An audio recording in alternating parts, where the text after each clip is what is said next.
My Benfica today unfortunately packed their bags and are no longer in the Champions League due to one of the best teams in Europe, Barcelona. I've been saying it all year that I believe that they're the second best team in Europe right behind Liverpool. And if you look at the Champions League, the way it ended, I mean, one was in first place, one was in second place. It's pretty easy to see that Barcelona is one of the best teams in Europe with the points they put up in the Champions League league table. Now, I want to break down this game and tell you why I think Benfica failed and what was so great for Barcelona. For Benfica, if you look at the 3 games that they played against Barcelona, all 3 games very entertaining, except the last one, Benfica really couldn't attack Barcelona. 1, because Barcelona's high line was very, very amazing, and 2, because Carreras. For all my Barca fans that got to watch Carreras play, the left back we have, this young Spanish kid, he's phenomenal. Manchester United let us get this player for pretty much nothing. They had a chance to buy him back for 20 million and they didn't. And I hope they don't because I believe he is one of the best left backs in football. And if you paid attention to the 3 games we played against Barcelona, Carreras created the most of the chances for us. And not only that, he had a really good time against YAMAL. The one game Carreras doesn't play in, LAMINE YAMAL gets a goal, gets an assist, is one of the best players on the field. When Carreras played, it was all Rafinha and Pedri. When Carreras didn't play, it was LAMINE YAMAL, Pedri, and Rafinha. And we just weren't able to take all 3 of them out of the game in this game, and it cost us big time. At the end of the day, I'm going to give it to you as a Benfica fan. Am I hurt Benfica's out of the Champions League? Yes, but I knew this was coming. Whether it was to Barcelona or it's to Liverpool or PSG in the next round. When I'm making this, I don't know who's going through yet. I knew Benfica wasn't going to make a final. And to be 100% honest with you, if we're going to go out, I'm happy we went out in this game. And I'm going to explain why. I think there is bigger picture here, and I think there's more to life. And before I speak of Barcelona's amazing young talents in Pedri and LAMINE YAMAL, the Barcelona players had somebody very close to them pass away, somebody that's always with them, the medical doctor, and he passed away midweek.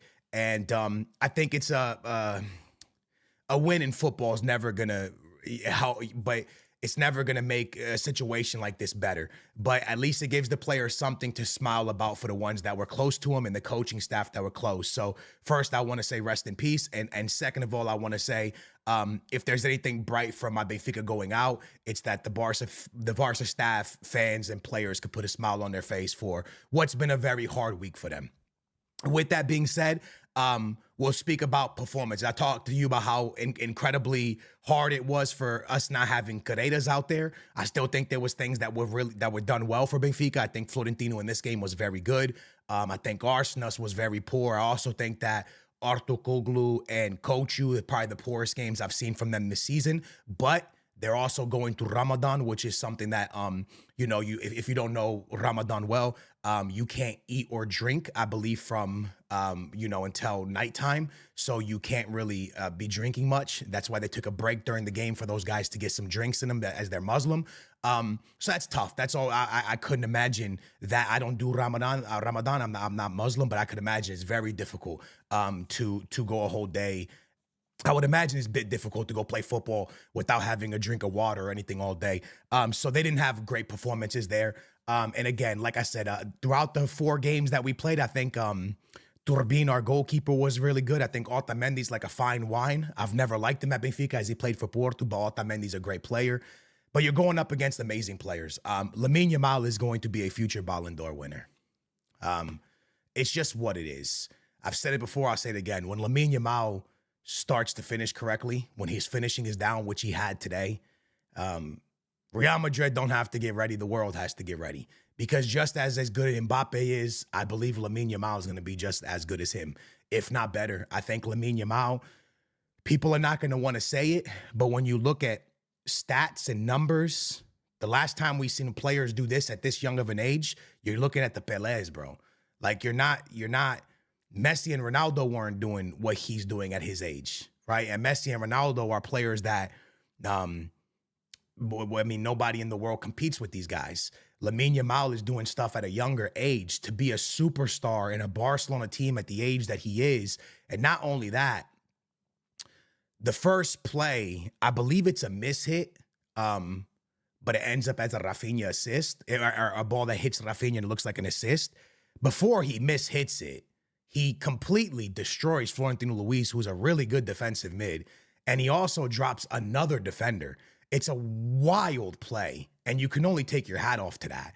And then the most important thing, Benfica tied the game at 1-1. Now Barcelona doesn't have the momentum. Benfica hits right back. Momentum's on Benfica's side. And this young kid goes, hey, guys, Barca, let me show you what I'm going to do. I'm going to put you guys into the next round. And he takes the ball from a corner, dribbles past, I think it was Araujo, dribbles by him, and finesses a beautiful shot over a humongous goalkeeper in Turbin, a goalkeeper that's been good over the 3 games we played Barcelona. A beautiful bend that you would see from Messi's left foot. And he hits the back of the net. He goes, Barca fans, calm down. I'm here. And I just put you into the next round. And I know a lot of people might be like, he didn't really. Those games weren't easy for Barcelona. Let's just be honest with each other. Let's be real. The first game ended 5-4. In the league, Benfica gave them a real hard time. They were able to beat us. And then with Kubasi getting a red card, Benfica could have easily put up 3-4 goals against Barcelona. Ter Stegen was amazing. Barcelona got the win. Not an easy first leg for them. And LAMINE YAMAL goes, hey, I know we've had a little bit of difficult, but watch this. Boom, let me make this game easy for us. And that's what he did. At a time when it was 1-1, the knockout was still open. It could have went either way. A kid put the team on his back. And LAMINE YAMAL bends an unbelievable shot, a magical goal. Reminds you of the type of goal he scored in the Euro for Spain.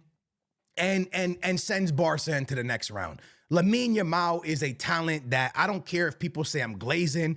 I don't care if Real Madrid fans say, yo, you got to get off him. He's going to fall off like Fati.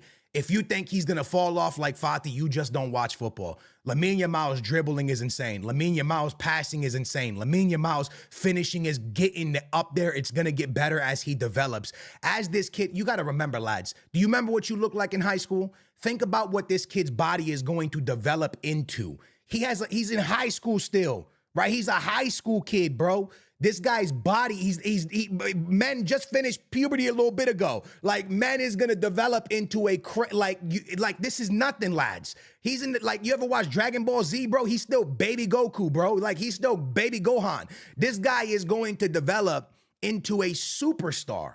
And we're watching it in front of our eyes. Look, with Messi and Ronaldo, we got to see these guys grow, but not from this young of an age, right? We're going to watch this kid grow. By the time this kid is 30 years old and he's a grown man with whites in his beard like me, I don't even know what he's going to get to. But just remember that he's in a high school person's body, dude. You know, when you were in high school playing football and you were playing against those, that's the body he's rocking. When this kid develops, 24, 25 years old, the muscle starts getting a little bit bigger, the body brother, like that, I don't even know what's going to happen, you know? And the great thing about it, as long as Barcelona's smart, he's going to be playing beside Pedri the whole time. And I know we could talk about Rafinha's masterclass, and we really should, because the stats this guy's putting up this year really have him up there for the best winger in the world beside Mo Salah. It's not Vinicius Jr. The best wingers in the world right now are Mo Salah and Rafinha. Don't get it twisted. Don't worry about his facts. And if you don't, go look at the stats. It's incredible what I believe. I want to say 10 games now in the Champions League for Rafinha and 11 goals. Like, come on, man, he's cooking. But the truth is, what Pedri does, the way he pulls the strings in the middle of the park, just an incredible player. LAMINE YAMAL, Pedri, having these kids for a long time is just the bright spot of Barcelona, in my opinion. And they're only going to get better and better and better and better. Benfica had a really hard time against this back line. If I had to give you the player of the matches over the last couple, I would say for Barcelona, Szczesny, because of his performance in the first game, Pedri because of his performance in the first game and the second game, and Rafinha over both legs. These guys that's the 3 for Barca. For Benfica, I would say Otamendi was really good in the 2 games. I would say Turbin was pretty good in the 2 games.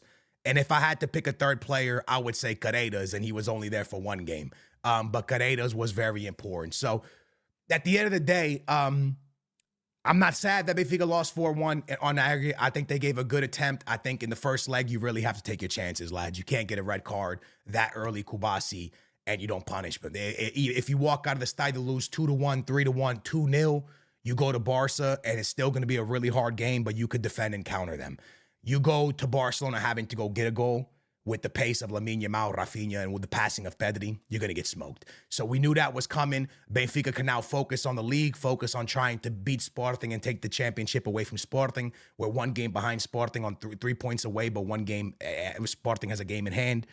So if we win that game, we're tied on points. It's going to be a tough Portuguese league the rest of the way. I wish Barcelona the best luck.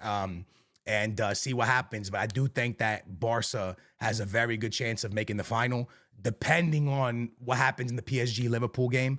But yeah, man, to Barca fans, I take my hat off to you guys. We tried. We gave it our all. The first game was really the make or break for Benfica, and it didn't make them. They broke them.